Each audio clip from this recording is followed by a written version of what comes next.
दोस्तों इस वीडियो में हम आपको क्लास 10 825 NY का सामाजिक विज्ञान का जो भी क्लास 10 का पेपर हुआ यूपी बोर्ड का उसी का सॉल्यूशन देने जा रहा हूं। तो क्वेश्चन 1 है, फ्रांस में गणतंत्र की घोषणा किस वर्ष हुई? तो ये 1871 ईस्वी सही है। फिर से सेकंड, गुलामगिरी का लेखक कौन था? गुलामगिरी का लेखक, तो इसके लेखक ज्योतिबा फूले थे। थर्ड नंबर है, भारत वापस आने पर गांधी जी ने पहला सत्याग्रह कहाँ किया? तो चंपारण इसका आंसर होगा। चंपारण में 1917 में किया था, चंपारण। फिर फोर्थ है, संविधान की 8वीं सूची में कितनी भाषाएं हैं? तो 22 भाषाएं हैं, सा नंबर सही है। प्रश्न 5 में है, किसमें महिलाओं के लिए आरक्षण सुनिश्चित किया गया है? तो लोकसभा में। तो अभी सुनिश्चित है। प्लस में राज्यसभा में इसके लिए अप्लाई किया गया है, इसलिए अभी राज्यसभा में घोषणा नहीं की गई है, सुनिश्चित नहीं किया गया है, इसलिए राज्यसभा नहीं लगाएंगे, हम लोकसभा लगाएंगे। 6 नंबर है, संविधान में उल्लिखित 3 सूचियों में से निम्नलिखित में से कौन सा विषय समवर्ती? तो समवर्ती में शिक्षा है। अब आ जाइए इधर प्रश्नोत्तर नंबर 7, जर्मनी के एकीकरण में सबसे महत्वपूर्ण योगदान? तो नेपोलियन का योगदान सबसे महत्वपूर्ण था। और जर्मन राष्ट्र का प्रथम सम्राट? तो ये देखिए, विल्हेम फ्रेडरिक लुडविग, यही आंसर सही है। गांधी जी ने अपनी पुस्तक हिंद स्वराज में असहयोग आंदोलन के पक्ष में क्या तर्क दिया है? तो इसमें आपको लिखना था कि गांधी जी ने कहा है, यदि हम अंग्रेज़ों का किसी भी रूप में सहयोग ना करें, उनके द्वारा बनाई गई वस्तुओं का प्रयोग ना करें, तो अंग्रेज़ जो है वैसे ही गिर जाएंगे, उनकी कुछ कंपनियां चल नहीं पाएंगी, यही उन्होंने तर्क दिया था। 9 नंबर, यदि सत्तारूढ़ दल धर्म को शासन का आधार मानता है तो उससे क्या हानि होगी? 2 तर्क दीजिए।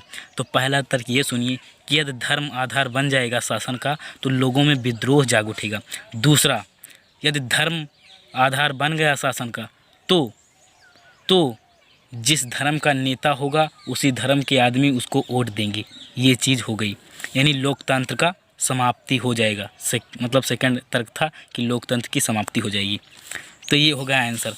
अब जो यहाँ क्वेश्चन नंबर 9, 10, 11 ये सब थोड़ा लॉन्ग आंसर में लिखना है, तो इसका वीडियो में नेक्स्ट वीडियो में दूंगा, तब तक के लिए थोड़ा वेट कर लीजिए।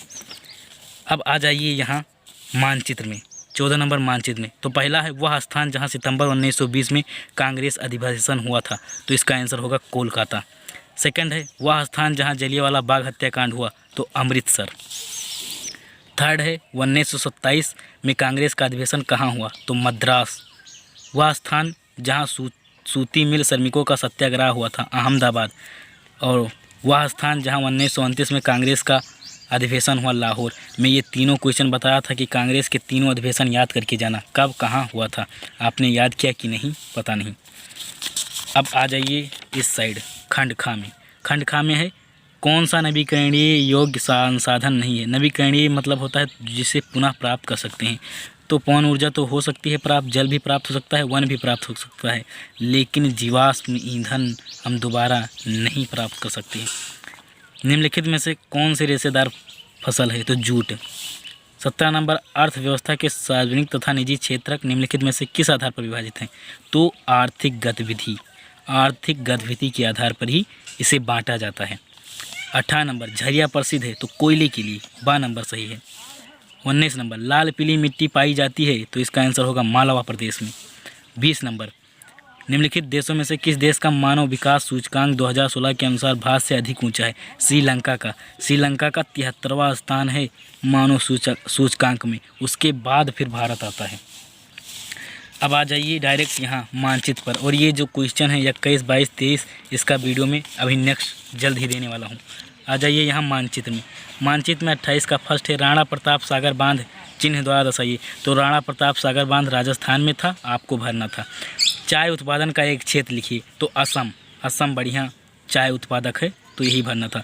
लौह इस्पात उद्योग का एक केंद्र भरिए। तो लौह इस्पात में जमशेदपुर आपको भर देना था सिंपली। रांची नगर चिन्ह द्वारा, तो झारखंड में रांची है, झारखंड की राजधानी रांची है।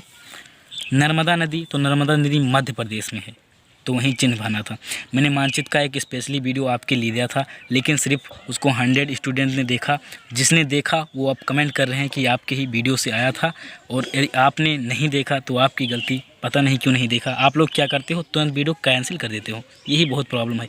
फुल वीडियो देखिए तो आपको समझ में आएगा।